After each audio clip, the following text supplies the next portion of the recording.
kung ginastos natin yung unprogrammed natin, tataas yung ating budget deficit.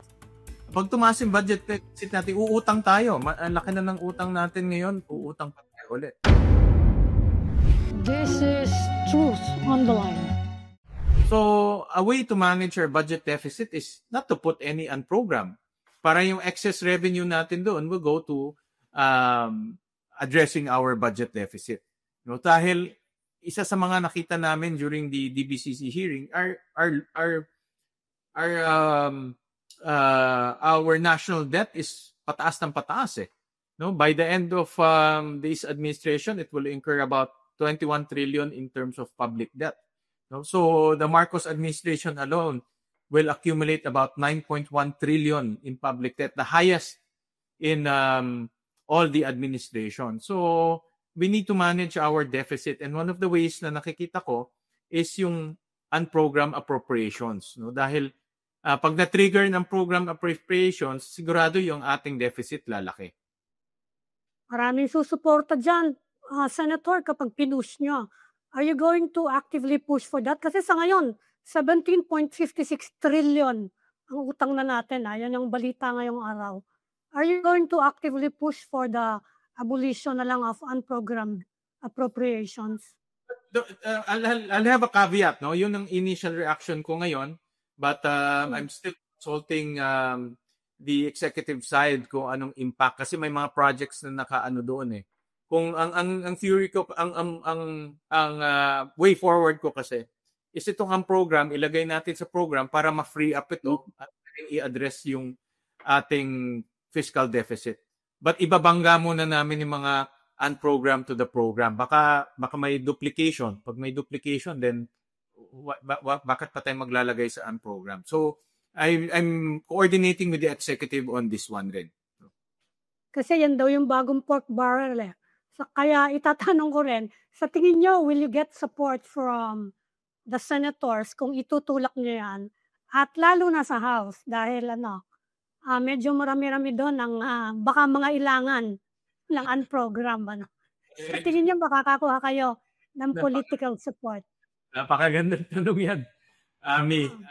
Napakagandang tanong yan. So, it's a radical proposal, admittedly, kasi for the last many years talaga yung unprogrammed, dyan linalagay yung mga additional na ipagawain. Yes.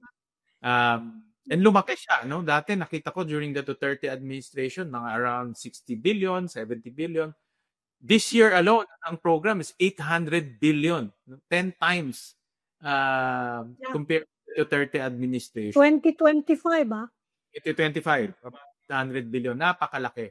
So, pag ginastos mo lahat yung 800 billion, sisipa yung ating fiscal deficit. So, hindi pa kita masasagot ngayon on that one, because it's an idea that we broached during the DBCC hearing. Pag-usapan nyo na. Yeah, during the DBCC. Anong reaction nila? Hindi yata namin na yun. Anong reaction? Secretary Recto open siya. Sabi niya, he's open to looking at that idea. Of course, we need to look at the finer details kasi malaking program natin, about 220 billion . So we need to look at the finer details kung masasalo siya ng program. But tama yung analysis mo. Your analysis is completely accurate. May isa pang criticism na nasobrahan daw naman yata yung mga program natin for ayuda. Ano yung nakikita niyong reforms doon? Merong isang proposal din na ilagay na lang daw lahat sa 4Ps to depoliticize dahil yun ang criticism naman na ginagamit lang daw ng mga politiko para pakampanya. Ano nakikita niyo rin na pwedeng gawin along that line? Nakita ko in fairness to the administration, ang tinotal namin ang lahat ng ayuda. In 2025 is about 246 billion. This year, tumaas siya to about 320 billion. Pero ang laki niya, nasa 4Ps. Yung sinasabi mo. Tama ka. And I support that. Kasi yung 4Ps, poorest of the poor.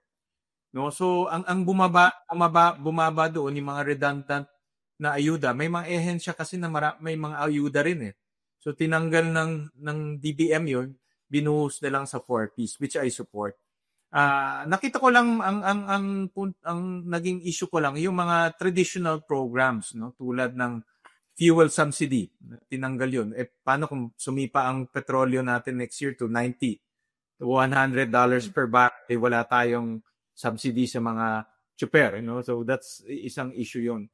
Nabawasan rin yung medical assistance, yung tupad, at yung AIX, at because nabawasan yan, almost mga more or less 3 million ang hindi makakakuha ng itong mga ayuda na ito. So, ang punto ko dyan is siguraduhin lang natin na meron pa tayong enough safety nets para sa mga mahihirap. Kasi hindi natin maiwasan, baka magkaroon ng calamity, may magkaroon ng earthquake. Dapat meron pagkukunan kaagad para ibigay sa taong bayan. Ang proposal lang naman actually is to consolidate siguro under one general program na ang administrator na dapat lang naman talaga ay yung Department of Social Welfare and Development. Yun, okay ba sa inyo yan?